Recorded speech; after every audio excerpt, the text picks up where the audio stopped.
Alright guys, this is Chris, and I'd like to say a massive welcome to a Ground War domination on the map Jungle. So what I have for you guys today is a really high scoring, well, 85 and 4, whether you class it as high scoring or not, up to you. It's a nice gameplay, and I hope you guys enjoy it. So what I'm going to be using today is the Commando with Flat Jacket, Sleight of Hand, and Tac Mask.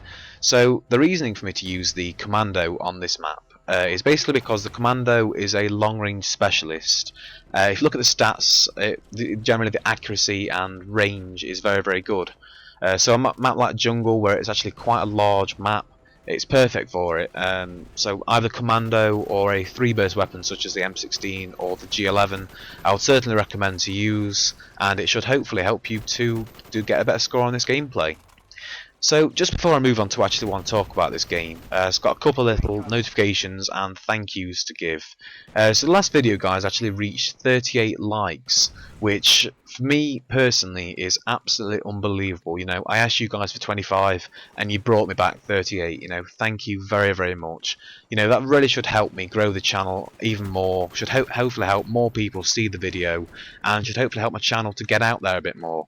So guys, can we keep up this amazing liking spree and help me grow the channel even more? Just please do leave a like on the video, guys. It does help me out a lot and I really do appreciate it. So guys, one other quick notification is that, I don't know if you know or not, but I've recently been made a director on a channel called Modern Warfare 3 Link. The link will be in the description, guys, to a video that I recently made. It's about all the new maps that are on Modern Warfare 3 that have been released, and about the map that I actually played at Game Fest, which is called Resistance, I believe. It's the old Paris one, I don't know. But yeah, it was a good gameplay, it was a good commentary, guys, so I really would recommend you go and check it out, and possibly go and subscribe to Modern Warfare 3 Link, as they bring all the greatest Modern Warfare 3 information right now. So guys, let's quickly just move on to what I want to talk about now. So what I'm going to be talking about is technology and how it's affected, you know, modern society. Really, that's quite a quite a complicated title there, but you know, it is something that's really I'm quite passionate about, you know, technology and stuff. And I mean, I do a lot of computer programming and website designing and all that sort of lovely jazz because I'm a complete computer nerd. But basically, that's what I'm going to be talking about. So let's get straight into that. So what really started me to you know, think about making this commentary is actually yesterday I had I think about a 2-hour power cut where I couldn't get on the internet, I couldn't get on my laptop because it had no charge and I just left it in the wall to be charged up.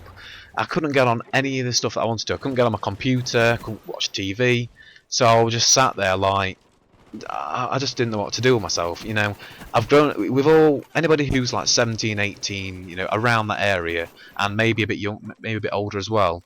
We've grown up in a world where technology is just everywhere around us, and it's a major part of our life. You know, everything that we do generally involves technology. You know, from making a cup of tea to watching the latest, you know, F1 race. It all involves technology, and how, you know, technology has developed over the last 20 years is just incredible.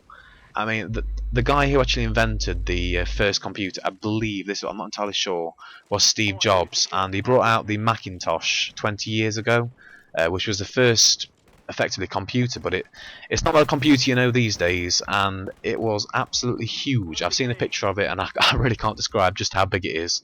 Look on Google, look up the Macintosh. It was absolutely huge, guys, and that could only basically handle basic word processing tasks. Now, you know, right now we've got these computers that are really small, you know, even laptops that can process so much information. I mean, to render a video, the amount of information that has to be processed is just incredible. And these computers, I mean, for example, mine does it in 12 minutes, which is just unbelievable speed. And in the near future, we're moving on to cloud computing, which basically means that we buy a share or pay monthly for a share of the internet, and basically all our computing will be done in massive servers somewhere in England or wherever you live. It will be, you know, you can basically pay to have more processing power or more graphics or more whatever, and that's the way things are heading, guys. I mean, I've seen it, went around a HP technology factory, and some of the stuff is just incredible. I mean, the way that also, you know, the way that TVs have gone from these massive black boxes. I mean, they're currently developing ones that you can physically, like, it's like wallpaper on the wall. They are literally that thin, and that is full 3D. You will not need glasses. It's just incredible. I mean, when I went around the factory, I just couldn't believe what the sort of stuff was developing right over there.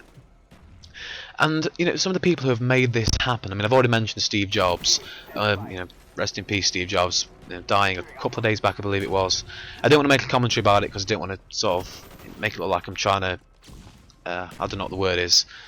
Trying to take advantage of the situation, because it is something very, very sad. He was a true visionary, and you know, really was a loss to a lot of people, because he brought me the iPhone. He's a brilliant guy, and also people such as Richard Branson and Bill Gates. You know, these guys have inspired me so much to do the course I actually want to do at university, which is business, because these are, you know, true, you know, visionaries. They really did know exactly what they were doing, and you know, if I could do something like that in my life, then I'll consider my life a massive success.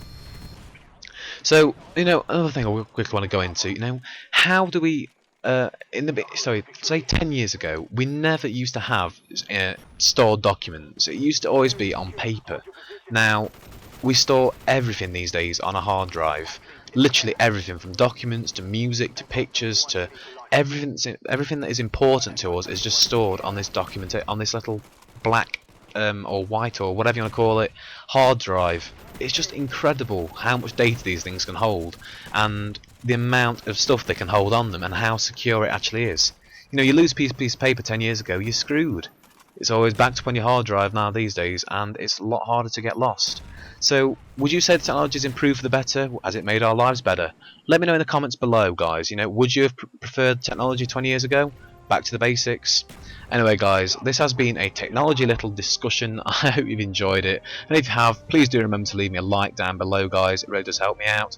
So anyway, guys, until next time, this has been Chris. Thanks a lot.